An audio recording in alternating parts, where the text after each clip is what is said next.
Here is my 1989 Hoover Turbolite.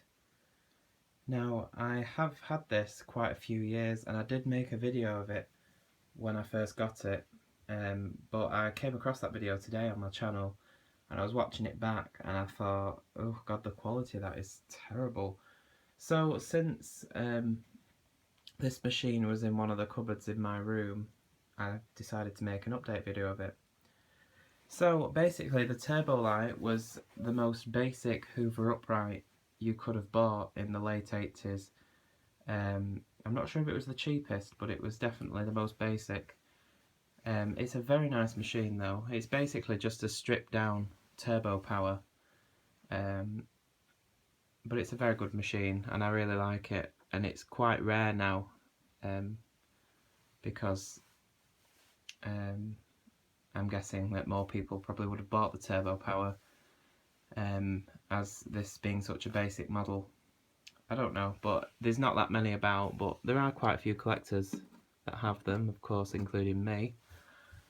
But anyway, here it is. So it's got some nice lettering on it. It says Hoover there in bold, black capital letters. Turbolite with the Hoover roundel there. I love that font that says Turbolite there. I like the two-tone colour as well. Not two-tone, like the two different colours there. You've got air exhaust on the side there to let the motor cool down. Of course, there's no height adjustment or headlight or anything on this model because it's, as I said, it was a very basic model. I think it was designed to be a budget cleaner of the time. The bag has a very nice pattern on it. It's got sort of beige and grey in it, as well as white. It's a very nice design. Now this bag was very dirty actually. I don't know how it got so dirty, but I've seen a lot of Turbolites that have really dirty bags, outer bags, and I don't know why or how they get like that. Maybe it's just because it's such a light colour. But anyway, it was much darker than this because it was filthy. So for some reason, in my infinite wisdom, I decided to put it in the washing machine, and of course the red lettering faded quite considerably. So I filled it back in with a fabric marker and it did bleed a little bit, as you can see. It doesn't look terrible, but it's nice and bright again now. But at least the bag's clean. But to change the inner disposable bag inside, you have to lift up the tab there and take this off, then slide this clip off like that, and then you have, I'll turn it around, have access to the bag inside. It takes H4 bags, this Turbolite. Just show it on it and it says Turbo Power, Turbo Master and Turbolite models. It's there in the middle, you see it. It's a genuine H4 bag. And get it back in. It does have a slide clip on this particular one so you can empty it. Some of them were the high filtration paper bags which weren't reusable, and some of them were reusable. And it just goes in like that. It's a little bit long really for this bag, but anyway, that's the bags it tells you to use. It says on the back of the handle, to assure maximum performance, use only genuine Hoover filter bags type H4. Anyway, this clip slides back on. Hopefully I can do that with one hand. Where there's a will, there's a way. Oh yes. Look at that. Of course I can. No trouble. And then this hooks back on there like that. Of course that springs outwards as the bag fills, or when it inflates when you turn it on.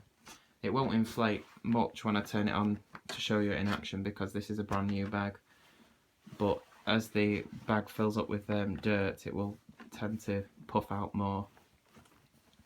Anyway, that's that. Going around to the back, you've got your top card hook which turns down. Release the card. It does have its original 6-metre cream or grey coloured card. It's got a plug there that says Hoover on it. Let's plug it in. As you can see, it's the back of it. Got a fixed card hook at the bottom. As I said, the top one turns. The switch on the side there is a, let me unplug it just so I can show you. That's the off position, and when you lift it up like that or pull up on it, it'll click. And basically there's no electrical connections here. It's basically a rod with a shaped piece on the bottom, and there's actually a switch on the motor, and when you pull up on that, the rod lifts up, and that shaped piece just clicks the switch. That's no joke, honestly. But it's a very nice sound to it. It's very old-fashioned sounding. Got the handle release pedal there. For some reason it looks rather between cream and yellow on camera, but it's not. It's very white. It's not sun-bleached at all. I was very surprised to see when I got this, because it looked rather yellow, the head in the pictures, and when I got it, it was really white, so it must have just been the lighting, the white balance on the photo. So here's the brush roll. This is the original brush roll. It's in very good condition. As you can see, all the bristles are in very good condition, very long still, very stiff. It is a single row brush roll, again, because it's so basic, it doesn't even have a double row like the Turbo Powers had. Edge cleaning isn't too bad. It doesn't claim edge cleaning on the machine itself. They might have done in brochures and things, but it's not too bad. It gets relatively close to the edge on either side. There's your belt. To change the belt on this machine, you have to take the base plate off, and you have to pop the hood off. You have to undo those two screws first, because that helps it hold in place, and it just pops off. It's like little tabs that you push in. So yeah, you have to take the base plate and the hood off to just change a belt, which is a daft idea really, but you know. Fixed wheels here, undercarriage wheels, they don't move at all. As you can see, there's the cutout where a height adjustment type wheel would have fit into, but this one just clicks in and just stays at that position. It says remove plug before removing any cover. And there's the rating sticker. This is the UK style, because this of course is made in the USA, but it's the UK type of rated sticker with the UK dating system, which goes model before the date. On American Hoover rating stickers, you just have the model number up here, and then it's just straight to the serial number, but the serial number on UK Hoovers back then started with the model number and then the serial number. But anyway, so it's model U4527, 240 volts, 50 Hz, 400 watts. Serial number U452791014219. The 910 there means that it was made in October 1989. Double insulated, of course made in the USA. So that's the underside.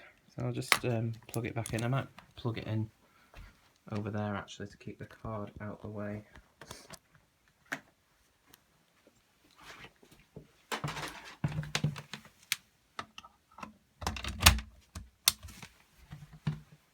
So here we go. I do have the tool set for this cleaner, but I won't bother showing that. I do have a video up already showing the toolkit, but it's not very good really. You get quite a bit of suction leakage from the pan converter that was designed for this machine, but anyway, here we go.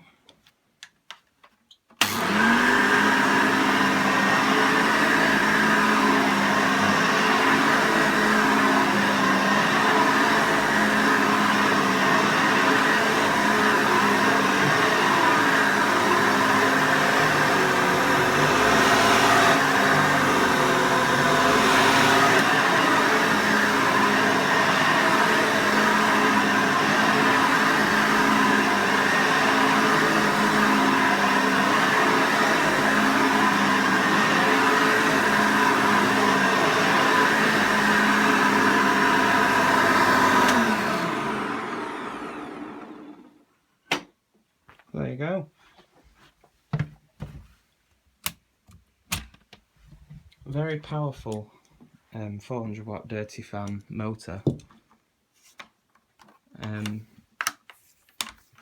Well, yeah, there it is. It was a basic model, but it was a very good vacuum cleaner.